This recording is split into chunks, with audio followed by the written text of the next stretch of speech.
Ron Cephas Jones is back at the Emmys this year after winning for his seminal role as William on This Is Us. I'm Rob Licuria, Senior Editor here at Gold Derby, with the Emmy winner. Now, first of all, Ron, congratulations on your third consecutive Emmy nomination this year. Talk us through the morning of and how you found out about it. My manager actually gave me a call and told me that NBC, I think it was, submitted me and that there's a possibility that I might make the list. And then he gave me a call and told me that I made the list of nominees. So I was very excited. I've been very blessed with this show to have 3 nominations in a row, and also to be able to come home with the trophy last year was a highlight of my career. So there were a lot of years under those 3 years. So I felt very good about that. Yeah. Yeah, so you won last year, and I remember seeing your acceptance speech. It was really beautiful. You called out to Sterling, and you made you thanked a whole bunch of people from your life. What does it mean to you at this stage of your career to be winning an Emmy? Because when I looked at you walking up to the stage, you looked genuinely shocked and surprised and so honored. I was very shocked and surprised. I just never imagined after all those years, you sort of stop looking at those kind of things after a while, and your whole focus is just on being able to work, and to continue to do good work at that. So I had been very fortunate to be able to be in that position in the theater. I just didn't know how it was going to ever play out on television or film, because I was moving from a place, was moving basically from New York, and never made the pilgrimage to Los Angeles, but they started shooting more cable stuff and television shows out of New York. And so I was able to start putting together a string of jobs that led to This Is Us. So I was very shocked and surprised, and it just felt like I had so many people to thank, because there were a lot of years under that night, so many people that have come into my life and led to that point. So yeah, I fortunately I jotted some names down on an envelope just in case, and so as it happened, my name was called, but I could barely read the list because I was it's just one of those moments you just can't believe. So I understand, after watching so many award shows, how people feel when they get up there. It's pretty overwhelming, and it was for me as well. Yeah, it is overwhelming, and we always hear how it's like a blur, and it's just a profound moment in your career. And I wonder, for an actor like yourself that's been acting for a very long time, and people like you have a recognizable face, but I think it's obviously this role that has really cemented your name in people's minds. And I wonder, after winning awards and accolades and great reviews, what has a show like this done for you personally and professionally? Well, it's established me as a good actor out here in Los Angeles, a workable actor. And this is what I feel, an actor that, directors or writers will want to write for, directors and producers who want to work with good work. So, and that's something that takes a lot of years to do when you're out here in Los Angeles. So fortunately, I got lucky and was blessed to be on a show that had some excellent writing and gave me an opportunity to show the depth of my work in the character that was given with William. So all those elements coming together gave me a big advantage, because it was like a big audition thing. It's like week after week you get a chance to show producers and directors and people in the field what kind of work that you can do. And so that's how it kind of pays off. It gives other people a chance to see your work and say, man, I really would like to work with this cat, or I think this guy would be excellent for this particular role that I have in mind. So it's led to some other wonderful things just over the last couple of years, working with Octavia Spencer and just doing a John Green novel that I just finished, Looking for Alaska. And there are a few other things that are coming down the pike. So I think that's the answer to the question, Rob. Yeah, and speaking of your acceptance speech, you called out to Sterling and mentioned something about how You just got to show up. And Mandy said that to me the other day as well. And I wonder, what does that mean? Talk us through what that means amongst your castmates, because it appears that this ensemble is quite a family, and yet you all seem to elevate each other on set. Well, that's exactly what it is, Rob. You know, Sterling had said that to me when he got his speech, got his award, and he was speaking, and I said the same thing back to him. Basically, it's that it's like actors who do the work, who go home and do the homework and come to work, ready to give something, ready to play, ready to give back to the scene, you know. And that's always a wonderful thing when you have an actor that you know is bringing the homework to the job. And then it's time to play. Then it's exciting. It becomes, you push each other to another level, and you're constantly looking to do that. And every scene that you work with, you push each other to another level, and that's a challenge that every actor likes to look for. You know, to work with someone that's gonna help take you to that next level and make the scene and make the piece as best that it can be. So that's what that means. You know, all you have to do is show up. That means that the actor has done his homework, and you can feel it. So then it's just about showing up and having fun and playing and elevating the work. Yeah, and I would say for a show like this, that's really important, because this show is a very emotional show. I could probably say it evokes various emotions. It's very empathetic. It's unlike anything else on TV, actually. And for me, I like to call it therapeutic. It's actually quite therapeutic and resonant. Do you hear that a lot from people when they're talking about your work on the show and the show in general? Yeah, I do. That's a word that we hear quite often, actually. It's a fine line, though, Rob, you know, because it's entertainment also, you know, so it could be a very fine line between using the idea of therapeutic and entertainment as well. So, but a therapeutic in a way that's good, and it's healing, you know, but also, like you said, it's a show that evokes you, allows you to feel, when most of the time when we watch television, we're looking not to feel, we're looking to escape.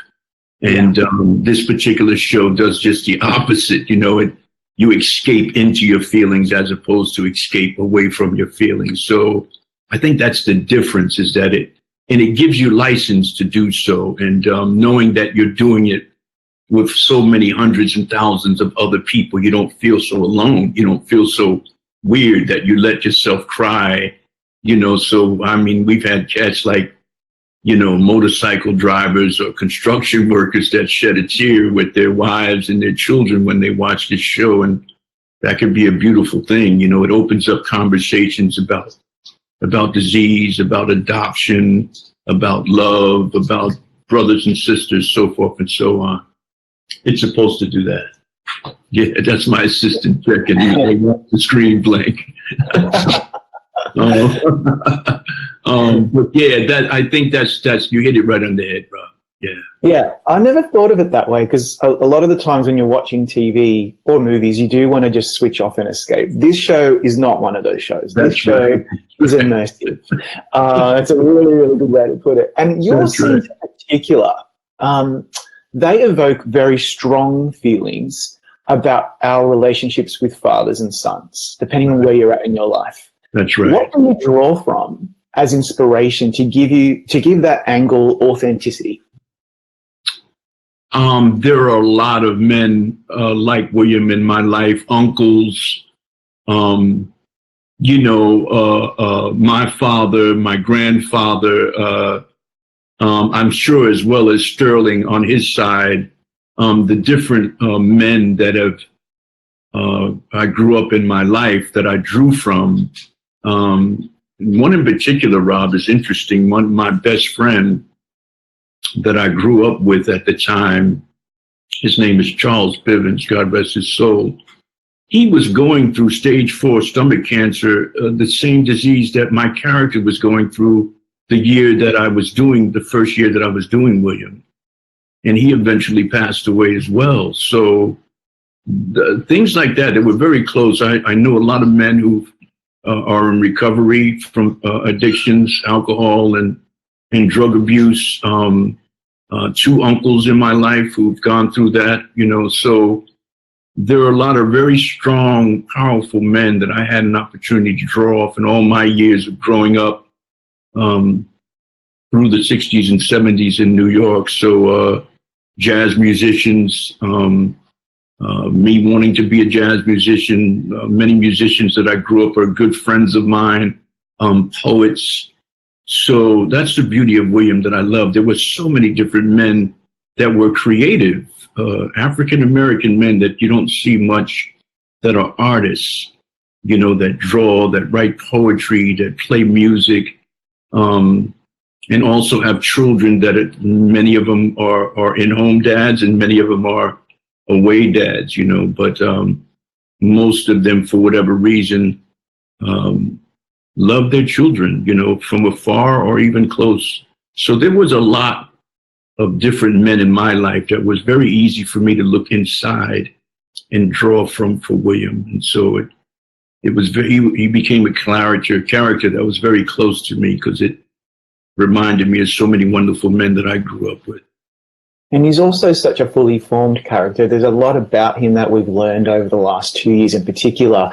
His sexuality, for example, is something that kind of I wasn't expecting and really has added this extra color and dimension to the guy. Yeah, talk us through that angle as well and how you're forming that side of his character. Man, it's so interesting, Rob. As an actor, you are given the task of bringing to life a character that's given to you by someone else. Someone writes it, someone has a full thought about it, and then it's handed to you. So that's what happened with William in the middle of that journey.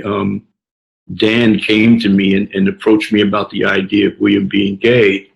And so the interesting part was not whether he was gay or not, but the question was why, how are we going to get to that place, with the fans and the storyline makes it real, so, but I started to think about it and I realized all the different high profile men that I knew and grew up with that were gay, that were also artists and prominent figures like James Baldwin or Billy Strayhorn, who was a composer with Duke Ellington, or Bayard Rustin, who was also a big figure in Martin Luther King's life and wrote many of his speeches and put together many of the civil rights movement marches.